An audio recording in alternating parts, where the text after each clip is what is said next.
오늘 말씀 잘 들었습니다. 6개월 만에 산수교회에 제가 왔습니다. 네. 우리 지난번에 이사야서를 이사야서의 마지막 예수님 순환장 시작을 했습니다. 이어서 이사야 53장 2절로 4절의 말씀을 같이 보겠습니다. 이사야 53장 2절로 4절입니다. 그는 주 앞에서 자라나기를 연한 순 같고 마른 땅에서 나온 뿌리 같아서 고운 모양도 없고 풍채도 없은즉 우리가 보기에 흠모할 만한 아름다운 것이 없도다. 그는 멸시를 받아 사람들에게 버림받았으며 간고를 많이 겪었으며 질고를 아는 자라. 마치 사람들이 그에게서 얼굴을 가리는 것 같이 멸시를 당하였고 우리도 그를 귀히 여기지 아니하였도다. 4절은 다 같이 읽을까요? 시작. 그는 실로 우리의 질고를 지고 우리의 슬픔을 당하였거늘 우리는 생각하기를 그는 징벌을 받아 하나님께 맞으며 고난을 당한다 하였노라. 네, 복음은 하나님이 사람이 되어서 우리 인간을 찾아오신 이야기입니다. 하늘의 주인이신 예수님께서 우리 죄를 구원하기 위해서 이 땅에 오셨는데 그분에게 주어진 몫은 십자가였습니다. 폴리갑은 이사야 53장을 복음의 황금 순환장이다 이렇게 말을 했어요. 오늘 우리는 2절부터 4절까지의 말씀을 함께 구절구절 살펴보겠습니다. 맨 처음에 나온 말씀은 그는 주 앞에서 자라나기를 그랬습니다. 예수님 성장에 관한 것입니다. 예수님을 보기 전에는 내가 결코 죽지 않을 것이다 라고 하는 예언을 받은 분이 있죠. 시므온이었습니다. 그가 예수님이 그 성전에 봉헌되기 위해서 오셨을 때 성령의 감동으로 성전 안에 들어왔어요. 그리고 예수님을 딱 알아보고 내가 주님의 구원을 보았습니다 이렇게 말하면서 예수님을 이방의 빛이라고 이야기했어요. 이방의 빛. 이방의 빛이라는 것은 전 세상의 빛이라고 하는 뜻입니다. 바로 이렇게 예수님이 이방의 빛이다 라고 하는 것을 기념해서 천주교에서 2월 2일을 갖다가 성촉절이라고 해서 특별히 지키고 있습니다. 근데 이때 예수님을 알아본 사람은 이 시므온 외에 평생 성전에서 떠나지 아니하고 하나님을 섬겼던 안나가 있지요. 그래서 시므온과 안나가 예수님을 알아본 다음에 성경절, 그러니까 그때는 예수님이 태어난 지 며칠 만에 하나님께 드려졌지요? 태어난 지 40일 만에 드려진 거예요. 그죠? 40일 만에 성전에 드려졌고 이렇게 하나님의 사람이다 라는 것을 갖다가 인정을 시므온과 안나가 예수님을 만나본 적이 없는 시므온과 안나가 한 다음에 성경절은 누가복음 2장 40절에 예수님의 성장에 대해서 딱 한 구절로 요약을 했습니다. 아기가 자라며 강하여지고 지혜가 충만하며 하나님의 은혜가 그의 위에 있더라. 하나님의 은혜가 그의 위에 있더라. 예수님은 성장해 나가는 그 모든 과정에 하나님의 은혜 속에서 자라났어요. 하나님의 돌보심을 받았어요. 그리고 하나님의 은혜 속에서 내가 앞으로 어떤 일을 해야 될 것인가 그 같은 사명감을 예수님이 어린 시절부터 그렇게 가지셨어요. 그렇기 때문에 예수님이 맨 처음 유월절 때 예루살렘 성전에 가족과 함께 올라간 다음에 거기서 죽임당하는 그 유월절 어린 양을 보면서 아, 저것이 바로 나의 운명이구나 이렇게 당신 자신과 일치시킬 수가 있었습니다. 그렇기 때문에 사흘 만에 예수님을 찾아와 가지고 예수님한테 얘야 우리가 너를 얼마나 오랫동안 그 다음에 애써서 찾았는지 아느냐, 우리가 얼마나 걱정했는지 아느냐 하는 그 마리아를 향해서 뭐라고 얘기했습니까? 내가 있어야 할 자리에 와서 있다. 예, 내가 있어야 할 자리에 와 있습니다. 내가 내 아버지 집에 있어야 될 줄을 알지 못하셨습니까? 이렇게 말했습니다. 그러니까 예수님은 탄생의 순간부터 세상 죄를 지고 가는 하나님의 어린 양으로서 자기 자신을 준비하는 삶을 사셨어요. 그래서 예수님은 어느 날 갑자기 감동받아가지고 십자가에 당신 자신을 내어주신 것이 아니라 아예 처음부터 십자가를 위해서 준비된 그 같은 삶을 사셨다는 것입니다. 자, 근데 이제 53장 2절은 예수님을 식물로서 비유하고 있습니다. 그는 주 앞에 자라나기를 무엇과 같고라고 했습니까? 연한 순 같고라 했어요. 연한 순이라고 번역되어 있는 이 히브리어 요네크는 구약에서 12번 사용되고 있는데 지금 이사야 53장 2절에 나오는 이 구절을 제외하고는 모두 다 젖 먹는 아이라고 번역이 되어 있습니다. 지금 이사야서에서 이 연한 순은 한 싹, 이사야 11장 1절, 그 다음에 여호와의 싹 4장 2절, 뿌리 11장 1절과 53장 2절에 있는 이 식물들에 대한 이야기, 그 비유들과 더불어서 메시아를 가리키는 식물학적인 용어입니다. 연한 순은 돋아나는 새싹입니다. 인류의 운명을 바꿀 구세주가 아기의 모습으로 연한 순처럼 이 땅에 우리 인간을 찾아오신 겁니다. 근데 그 연한 순이 왔으면은 좋은 그런 식물이 왔으면 식물은 어디에다가 심어야 좋습니까? 식물은 옥토에 심어야 돼요.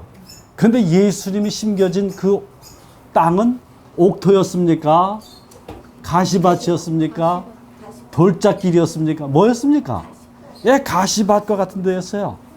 그래서 성경은 마른 땅에서 나온 뿌리 같아서라고 말을 했어요. 마른 땅에서.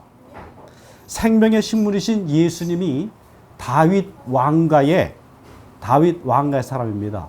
그래서 예수님의 뿌리를 거슬러서 쭉 그 계보를 올라가면 다윗에 이르게 돼요. 그래서 신약 성경은 예수님에 대해서 기록을 하는 것으로 시작하죠. 복음서. 근데 이 복음서가 맨 처음 시작하는 첫 구절이 뭡니까? 아브라함과 다윗의 자손 예수 그리스도의 세계라, 예수 그리스도의 족보라 하는 말로 시작을 했어요.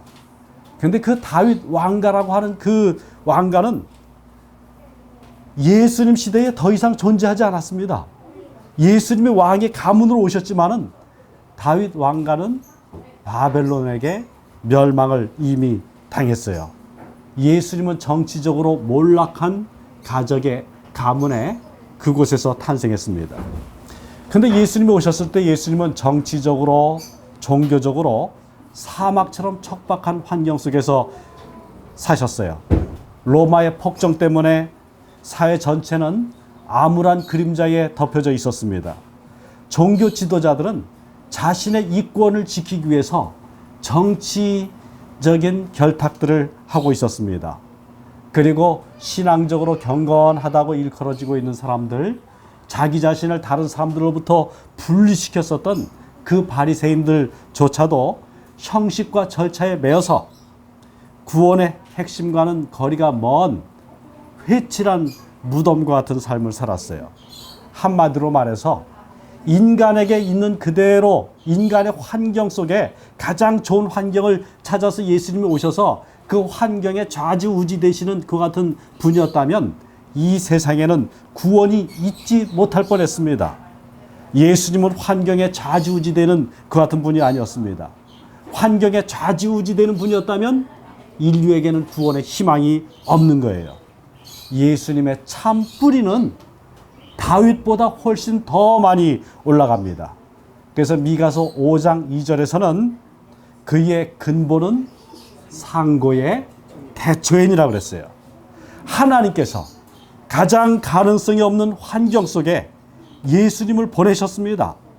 바로 하나님이 그 뿌리이시기 때문에 이 세상에 가장 형편없는 사람, 가장 형편없는 것 같은, 가능성이 없어 보이는 것 같은 그런 환경 속에 사는 사람까지라도 예수님을 통해서 구원의 희망을 가질 수가 있는 것입니다. 또한 그 다음에 나온 성경 구절은 고운 모양과 뭐가 없다? 풍채가 없다고 했어요. 여기 이렇게 타인을 놀라게 할 정도의 모습이기 때문에 어떤 사람은 여호와의 종이 한센 병자, 그 한센시 병자였다, 문둥병자였다 이렇게 말을 합니다. 그러나 그것은 지나친 오해입니다. 예수님의 이 고운 모양과 풍채가 없는 모습은 사실상 갈바리 십자가에서 그분의 모습이 고운 모양과 풍채가 없지요. 근데 그 고운 모양과 풍채가 없는 것은 갈바리 십자가뿐만이 아니라 우선적으로 예수님의 신체적 특징이나 질병에 관해서가 아니라 사회적 신분에 대한 것입니다. 예수님은 이 땅에 오셨을 때 사회적으로 사람들에게 별로 탐탁지 않게 여겨지는 곳에 오셨어요. 사람들에게 가장 무시받는 유대인의 땅이 아닌 이방인의 땅처럼 여겨졌던 그 갈릴리 지방에 오셨습니다. 그 다음에 갈릴리에서도 사람들한테 갈릴리 그 나사렛에서 무슨 선한 것이 있겠느냐라고 평판을 받는 그런 비천한 동네에 예수님이 오셨습니다. 바로 예수님은 갈릴리 사람, 나사렛 사람 예수님이라고 불려졌습니다. 근데 바로 이 예수님은 그렇게 그 갈릴리 나사렛에 오셨지만 보통 요즘엔 어떻습니까? 시골 동네에 올림픽 메달 하나 받으면 사람들이 굉장히 박수치고 좋아하잖아요. 매스컴이 환영을 합니다. 근데 예수님은 큰 기적들을 행하시고 그 동네 나사렛에 오셔서 사람들에게 하나님의 복음을 증거했지만 그 사람들이 그 말씀을 아주 기이하게 여기면서 어떻게 해요? 그 말씀을 받아들이려고 하지 않았어요. 예수님을 조롱했어요. 이는 그 목수의 아들이 아니냐? 이 사람이 우리가 잘 아는 그 요셉의 아들이 아니냐? 그러면서 그분을 받아들이지 않았습니다. 예수님은 사람들의 입맛에 맞는 메시아가 아니었습니다.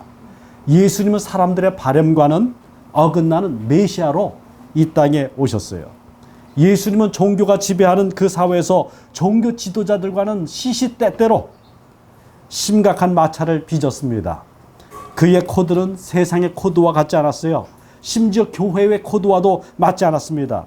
저가 땅에 오셔서 온갖 좋은 일들을 하셨음에도 불구하고 그분의 서툰 처세술 때문에 버림받았습니다.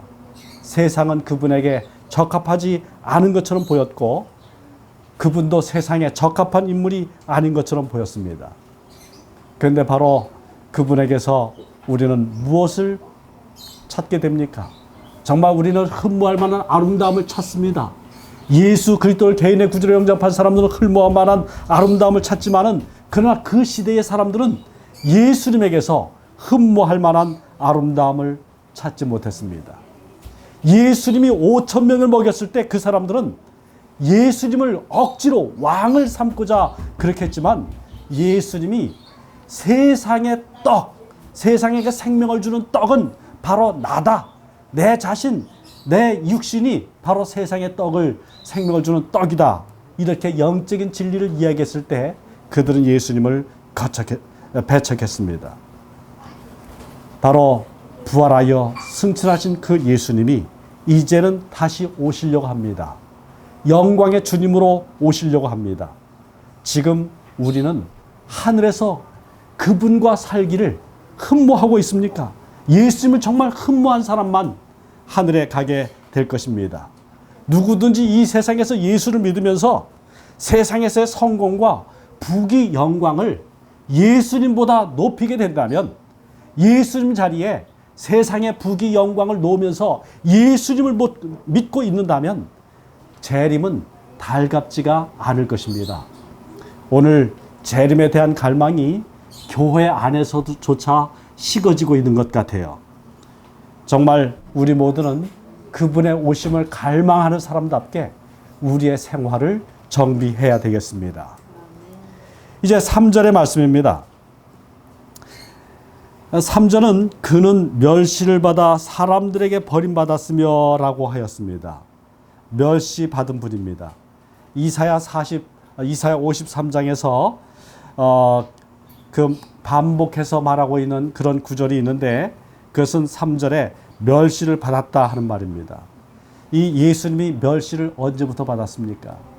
예수님은 아주 일찍부터 멸시를 받았습니다. 아기 때부터 받았습니다. 2살 때.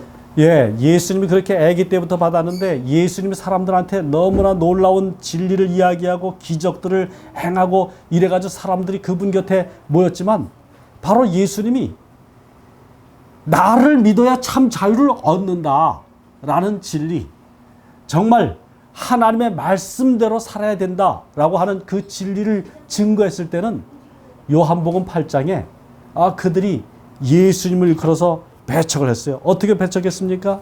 우리는 음란한 데서 나지 아니하고 라고 하면서 예수님의 출생 성분을, 곧 예수님의 동정녀 탄생을 저들은 이제 비웃음거리로 만들어가지고 예수님의 기별 자체를 배척을 했습니다. 예수님은 정말 하나님의 말씀이 육신이 되어서 이 땅에 오신 분이지만은 동정녀 탄생, 하나님이 주실 수 있는 최고의 신비스러운 그 사랑의 그 선물을 사람들은 거절하여서 어떻게 했습니까? 바로 그것을 조롱거리로 삼았고 예수님의 말씀을 믿지 못할 그 같은 근거로 그들은 삼았습니다. 이러한 조롱과 멸시의 최고점에 예수님의 십자가가 있습니다. 로마 군병이 면류관을 씌우고 예수님을 가시면류관을 씌워서 그 다음에 그 예수님을 홍포로 또 입히고 이렇게 해놓은 다음에 예수님을 어떻게 말했습니까? 바로 유대인의 왕이라고 그렇게 불렀습니다. 그리고 이제 예수님이 십자가에 달렸을 때 예수님이 정말 그 거룩한 시간에 하나님께로부터 떨어지는, 우리 인류의 죄를 짊어지고 떨어지는 그 같은 고통 속에 엘리 엘리 라마 사박다니 이렇게 기도하실 때 사람들은 뭐라고 했습니까? 엘리야를 부르나 보다. 엘리야가 와가지고 구원하나 우리가 한번 보자. 이렇게 예수님을 조롱했습니다. 예수님은 운명이 꼬여가지고 십자가에 달리신 분이 아닙니다. 종교 지도자들은 하늘의 방식대로 사는 이분을 거절했습니다. 형식과 위선으로 포장되어 있는 그들은 자신들과 비교할 수 없는 거룩한 분을 보고서 회개하고 참 거룩에 참여하는 대신에 그분을 외면했습니다.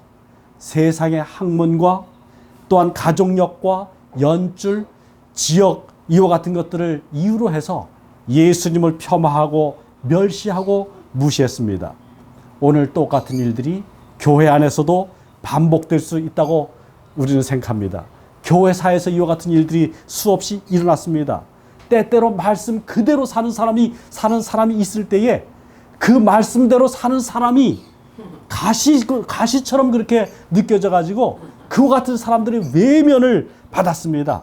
재림을 준비한다고 하는 우리 이 시대에도 여전히 곧은 말씀이 사람들에게서 멸시당하고 있지 않는가, 참으로 많이 우려되는 상황들이 벌어지고 있습니다. 정말 우리는 예수 그리스도와 그분의 말씀을 사모하는 그 같은 백성들이 되기를 바랍니다. 예수님은 버림받은 분입니다. 예수님의 교훈을 받아들이지 못하면 결국 예수님을 버리게 됩니다. 주님의 말씀이 불편하면 그분을 떠날 수밖에 없습니다. 오병이어의 기적으로 배를 채웠지만은 예수님을 억지로 왕을 세우려고 했던 그분들이 예수님의 그 영적인 말씀을 감당하지 못해서 그분을 떠났습니다. 예수님 쫓아다니면서 정말 예수님의 모든 길들을 예비하고 준비하고 연회장을 마련까지 했었던 가룟 유다, 금고지기였던 바로 그 가룟 유다가 예수님을 배반했습니다.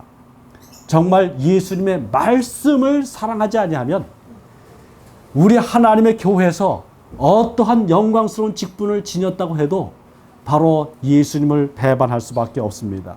인류의 첫 조상이 정말 그렇게 좋은 환경 가운데 살았지만은 하나님의 말씀을 있는 그대로 받아들이지 않았기 때문에 배반했습니다. 말씀을 사랑하는 사람이어야만 끝까지 살아남는 사람이 됩니다. 말씀이 육신이 되어서 이 땅에 오신 그 예수님을 우리는 있는 그대로 받아들이고 예수님의 말씀대로 순종하여서 이제는 우리 주님과 함께 영원토록 살고자 하는, 영원토록 순종하는 사람으로 살고자 하는 그런 결심들을 갖게 되길 바랍니다. 자, 예수님을 일컬어서 슬픔의 사람, 질고를 아는 분이라고 얘기했습니다. 여기 이 슬픔의 사람이라고 하는 뜻은 고통의 사람이라고 하는 뜻과 똑같은 말입니다. 슬픔과 고통은 동의어입니다. 죄가 전혀 없는 분이 이 땅에 오셨을 때, 순결한 분이 이 땅에 오셨을 때 사람들이 죄를 짓는 것, 그런 것을 볼 때마다 그분의 마음속에 깊은 슬픔이 깃들게 되었습니다. 정말 다른 사람의 잘못되어 나가는 것을 보는 것만큼 고통스러운 일은 없습니다. 베들레헴의 구유로부터 예수님이 십자가에 이르기까지 예수님은 바로 이 고통의 길을 걸으셨습니다. 예수님은 인간이 지은 그 죄에 대한 그 고통 때문에 그분의 심장이 짓눌려서 죽으셨습니다. 죄가 얼마나 심각하게 예수님에게 고통을 주는 것이었는지를 알려면 우리는 십자가를 보아야 합니다. 그분은 이 땅에 계실 때에 당신과 코드가 맞는 그 같은 분을 찾기를 좋아하셨어요. 그 같은 코드가 잘 맞는 사람이 다름 아닌 그 나사로와 같은 그런 사람이었습니다. 나사로의 집안에 들어가게 되면 예수님은 그곳에서 쉬기를 참으로 원했습니다. 바로 그곳에 갔을 때 거기서는 마리아 환대하기를 좋아했지요. 그 다음에 정말 자기를 죄악의 그 수렁텅이에서 건져준 예수님을 그렇게 사랑하는 그 마리아, 그래서 그 말씀을 사모하는 마리아가 있었습니다. 정말 예수님이 이 땅에 오늘날 우리들을 찾아오신다면 자기 자신의 거룩함 때문에 의롭다고 그렇게 의시되면서 또 정말 어깨에 힘을 주면서 다른 사람들을 정죄하는 사람의 그 집안에 들어가기를 원치 않으실 것입니다. 예수님이 정말 우리를 찾아오신다면 어떤 사람을 찾아오십니까? 예수님이 찾아오시는 사람에 대해서 성경은 말합니다. 바로 그 심령에 애통해하는 사람을 찾아오십니다. 교회와 세상 가운데 벌어지고 있는 가증한 일 때문에 정말 정죄하는 대신에 그 불쌍히 여기고 그것을 어떻게 바로잡을까 탄식하며 우는 그 같은 사람들을 찾아서 예수님이 오십니다. 예수님은 질고를 아는 분입니다. 3절과 4절에 반복되고 있는 말씀은 질병으로 인해서 겪는 고통, 이 질고가 질병으로 인해서 겪는 고통인 것을 말하고 있습니다. 마태는 예수님이 베드로의 그 장모의 고통을, 질병을 고쳐주셨을 때에 지금 이사야서의 말씀이 성취되었다라고 말했습니다. 유대인들은 질병을 죄에 대한 그 대가로 생각했습니다. 바로 하나님이 죄를 졌기 때문에 처벌하신 것이 질병이라고 말했습니다. 그래서 중병든 사람은 질병의 고통 때문에만이 아니라 하나님께 내가 벌받아서 이렇게 고통을 겪고 있구나, 이와 같은 그런 마음의 부담 때문에 2중 3중에 더 큰 고통 속에서 지내게 되었습니다. 그런데 예수님은 이 땅에 오셨을 때에 어떻게 했습니까? 그 질병이라는 것은 본인이나 부모의 죄 탓으로 돌리지 않았습니다. 그들을 예수님은 찾아서 고쳐주셨습니다. 그래서 예수님은 하나님이 어떤 분인지를 알려주셨어요. 그분은 인간의 마음과 육체의 질고를 짊어지신 분입니다. 우리의 아픔을 헤아리시고 치료해 주시는 분입니다. 4절의 말씀입니다. 이제 우리 4절 다시 한번 다 같이 읽겠습니다. 53장 4절. 그는 시작. 그는 실로 우리의 질고를 지고 우리의 슬픔을 당하였거늘 우리는 생각하기를 그는 징벌을 받아서 하나님에게 맞으며 고난을 당한다 하였노라. 네, 여기 이사야 53장 4절은 여태까지와의 분위기를 내용을 반전시키는 그와 같은 분위기입니다. 여기 53장 1절부터 4절 상단까지는 예수님이 어떻게 자라나셨는가, 바로 고난 속에서 자라나셨다 하는 것을 이야기하고 있고, 12절까지 거기에 4절부터 이제 12절까지는 예수님의 마지막 이 고난에 대한, 십자가에 대한 이야기가 그 속에서 나옵니다. 고난 중에 예수님께서 죽게 될 것이다 하는 이야기입니다. 그러니까 12구절 중에 3구절하고 조금 더, 그러니까 4분의 1 정도는 예수님이 고난 속에서 자라나셨다. 그 다음에 나머지 4분의 3은 예수님이 고난 속에서 죽으셨다. 이렇게 말하고 있죠. 그러니까 이사야 53장에 가장 많은 몫은 예수님의 십자가에 대한 것입니다. 자, 여기 53장 4절은 그는 실로, 이 말로 시작을 했어요. 히브리어로 실로라고 하는 말은 아켄이라고 하는 말인데 이것은 기대하지 않았던 일이 일어나는 것을 뜻하는 말입니다. 바로 그런 감탄사예요. 여기에 원어 성경에서 보게 되면 이 실로라고 하는 말이 성경절 맨 앞에 나와 있습니다. 그래서 이제 다른 사람들은 이렇게 고난당하고 이렇게 살다가 죽어간 이 사람이 자기 죄 때문에 죽었나 보다 이렇게 생각하는데 반전이 일어나는 거예요. 반전이. 그러면 어떤 반전이 일어나는가?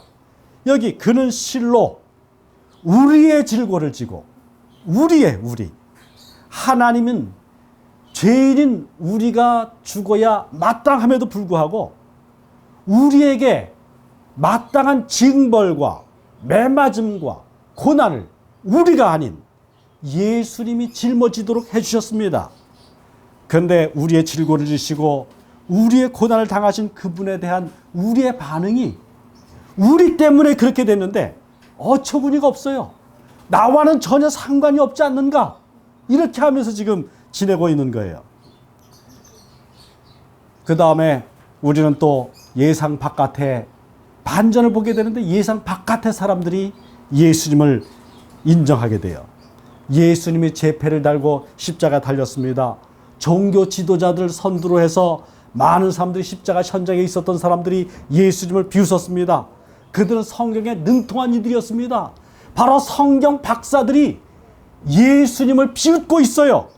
그런데 그들의 십자가 가까이 있었던 사람들은 조롱꾼밖에 없었는데 여기 이렇게 십자가 가까이 있었던 그 조롱꾼들과는 달리 예수님이 구주인 것을 깨달은 사람들이 있어요.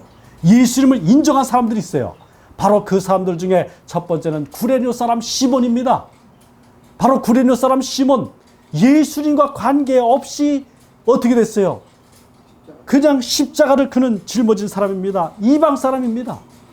그 다음에 또 누가 있습니까? 거기에 십자가에 매달린 사람이 있어요. 십자가에 매달린 강도. 밑에서는 바로 예수님을 거절하고 있는데 밑에 그 위에 있는 강도는 예수님을 당신이 당신의 나라에 임하실 때에 낙원에 들어갈 때 나를 기억해 주십시오. 예수님이 정말 그 사람에게 낙원을 주셨습니다. 예상 바깥의 사람입니다. 그리고 그 처형장에 있었던 로마인 백부장이 있어요. 그 사람은 이 사람이 진정 의인이었다라고 말했습니다. 그러면 이 세 사람의 공통적인 그런 이야기는 뭡니까? 공통점은 저들은 영혼 그 깊은 곳으로부터 죄에서 구원해 줄 분을 갈망했던 사람들입니다. 죄에서 구원해 줄 분을 영혼 깊숙이 갈망한 사람들, 이 사람들이야말로 예상치 못한 장소에서 구주를 발견하게 되었습니다. 영혼의 갈망이 구주를 알아보게 만들었습니다. 자, 근데 우리는 시간이 지나가면서 십자가의 원수였지만 십자가의 원수가 다 원수가 아니에요. 오늘 우리 고장로님 주신 말씀 가운데 중요한 메시지는 아침에 교과 공부하면서 성서 기별하면서 주셨던 중요한 말씀은 모든 것이 다 십자가 중심인데 십자가에서 내 구원이 완전히 이루어졌다. 다 확증이 되었다. 그래서 나는 구원받았다. 나는 그래서 더 이상 죄 지을 가능성이 없다. 나는 영원히 구원받았다. 이렇게 말하는 것이 문제성이 있다 그랬죠. 사람은 변할 가능성이 있기 때문에요. 십자가의 원수지만 변할 가능성이 있어요. 하나님의 원수로 행했지만 죄인의 계수이지만 바로 하나님을 위해서 살 수 있는 그런 가능성이 있어요. 그 대표적인 사람이 누구예요? 저예요. 아멘. 아멘. 예. 예, 바로 나입니다. 사도 바울이 그와 같은 경험들을 했어요. 바로 나라고 이렇게 응답하시니까 얼마나 오늘 그 마음의 감동이 있는지 모르겠습니다. 십자가의 원수들. 정말 내가 예수님을 죽인 사람이라고 인정하는 사람이 진정으로 겸손해질 수 있고 십자가의 은혜를 누릴 수가 있습니다. 바로 예수님께서는 그 예수님의 십자가의 의미를 제대로 아는 사람들을 예수님의 사람으로 만들어 주셔요. 오늘 우리 모두가 예수님의 진정한 예수님의 사람으로, 그래서 예수님 모습을 담는 사람으로 그렇게 변화되기를 간절히 바랍니다. 아멘. 여기 여태까지 주셨던 그 말씀들은 보통 예수님이 그 어떤 분이었는가 하는 것을 이야기하고 있는데, 지금은 이제 예수님이 어떤 일을 하셨는가 하는 것을 갖다가 지금 두 가지의 구절이 이야기하고 있습니다. 두 구절입니다. 예수님이 짊어지셨다고 했어요. 우리의 질고를 짊어지셨다. 지었다고 하는 그 말은 들어 올린다, 담당하다, 나른다, 가져간다를 뜻하는 히브리어의 나사입니다. 이것은 손을 높이 들거나 다른 것으로 그 물건을 옮기는 것을 뜻하지만, 영적으로는 죄가 멀리 옮겨지는 것, 용서를 뜻하는 단어입니다. 죄 용서는 세상 죄를 지고 가는 하나님의 어린 양이신 예수님이 계셨기 때문에 가능합니다. 죄에 너무 익숙한 우리는 죄로부터 스스로를 분리시킬 수가 없습니다. 예수님이 동이 서에서 먼 것 같이 우리에게서 죄를 분리해 내셔야만 합니다. 하늘의 왕께서 종이 되셔서 우리에게 그분 자신을 바치셨습니다.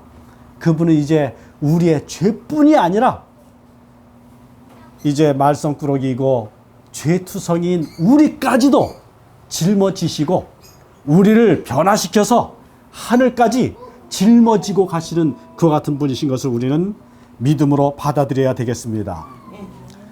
바로 예수님은 위로자가 되셨습니다. 여기에 우리의 슬픔을 당하였거늘이라고 말했어요. 우리의 슬픔을 당하였거늘. 예수님은 낮아지심을 통해서 우리 속 가장 깊은 곳에 자리 잡은 절망을 아십니다. 때때로 그분의 눈에는 눈물이 고였습니다. 주님은 인간 세상에서 벌어지고 있는 슬프고 억울한 모든 사정을 아실 뿐만이 아니라 상처를 낫게 하십니다. 매가 죄인을 아버지께로 돌아서게 하지 못합니다. 매는 완악한 마음을 더욱 완악하게 만들 뿐입니다. 매로 죄인을 다스려야 할 그 재판관이신 하나님이 내 대신 맞으시고 끔찍한 징계를 당하셨습니다. 바로 그 사랑이 우리의 마음을 녹여줍니다. 십자가의 그늘 아래서 죄로 인해 애통하는 영혼은 절대로 외면받지 않습니다. 그 외로움과 고통과 또한 절망을 경험하시고 짊어지신 그분이 우리의 소망이신 구주이십니다. 저는 지난 6개월 동안 우리 장로님이 그래도 한 개 한 번씩은 꼭 옵시다. 이제 그렇게 해가지고 제가 그럽시다. 그러고 했어요. 그런데 오질 못하고 두 기나 지난 다음에 6개월이나 지난 다음에 이렇게 왔습니다. 그런데 이렇게 6개월 지난 사이에 저에게는 커다란 문제가 있었어요. 저희 아들이 죽었습니다. 평생 아팠던 그 아들이 25살 나이에 죽었습니다. 그래서 제가 정말 그 기간 동안에 얼마나 많은 절망 가운데 빠졌었는지, 얼마나 큰 슬픔 가운데 빠졌었는지 참 헤아릴 수가 없습니다. 근데 바로 제가 저를 일어서게 한 것은 다름이 아닌 이 이사야 53장입니다. 나의 아이의 그 죽음을 통해서 저는 예수님이 정말 이 세상의 죄를 짊어지셨고 예수님이 사망, 슬픔을 짊어지셨다 하는 것을 더욱 깊이 체험할 수가 있었습니다. 우리 아이의 묘비에 그 글을 기록을 해야 됐어요. 그런데 그 묘비에 대부분 우리가 그렇지만은 그 재림묘지에 가가지고 묘비에 글을 기록할 때 그 사무소에 매장하기 전에 사무소에 먼저 들러가지고 또는 매장하고 난 다음에 들러가지고 짧은 시간 동안 그 글을 씁니다. 그래서 묘비에 뭘 쓸런지. 그래서 많은 분들이 거기에 쓰여진 그 글들은 정말 우리들에게 희망을 주는 그 내용입니다. 요한복음 12장에 있는 말씀, 11장에 있는 말씀, 내가 곧 길이요 진리요 생명이라고 하는 그 말씀을 많은 분들이 사랑하셔요. 그래서 저도 그 글을 거기다가 또 썼습니다. 이제 그런데 어느 날 가족들과 함께 있는데 전화가 왔어요. 그 전화에 묘지 그 비석 만드는 데서 확인하는 전화입니다. 그제 재림 묘지 사무소에서 거기에다가 나는 길이요 진리요 생명이니 그 말씀을 쓰겠느냐고, 그것이 맞냐고. 그때에 문득 다시 한번 생각을 하게 되었습니다. 그때 그 떠올랐던 말씀이 우리 요한계시록의 말씀입니다. 요한계시록